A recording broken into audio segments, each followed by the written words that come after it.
I've said it before and I'll say it again. I think blue collar work is so necessary to building character that I think that pretty much everybody should do it at least once in their life, especially when they're young. I know that this is by no means an unpopular opinion, and it's been said before, but I wanted to add that I think that this should at some point become compulsory.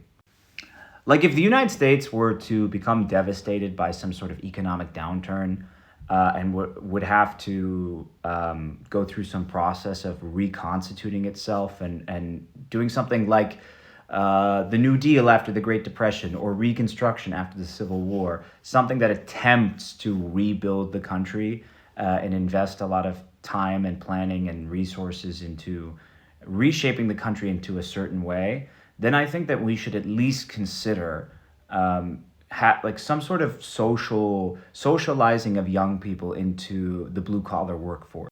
Like, a lot of countries have compulsory military service for 1 or 2 years.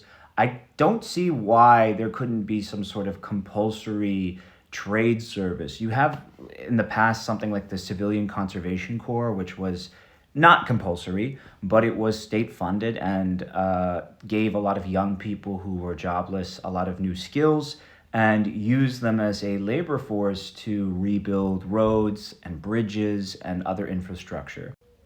And obviously, if we did that, not only would we get better roads and bridges, but we get a population of young people who had seen the other parts of the country that they'd lived in. Like, if they're from California, they may be sent to North Carolina and they may see what life is like there where they otherwise wouldn't because they wouldn't leave their social bubble.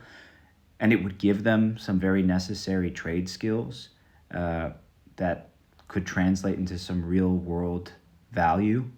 And they would get all of these sort of soft benefits that you get from joining something like the military, like a sense of camaraderie, a sense of common cause, a sense of purpose. And those of whom who come from a higher socioeconomic class who would inevitably form like, I don't know, the intelligentsia class of our country, people who become professors, journalists, whatever, they would have a deeper respect for working people than they would have had this project not existed. The danger is if you do this wrong, you might get something that looks a lot like Mao's Cultural Revolution.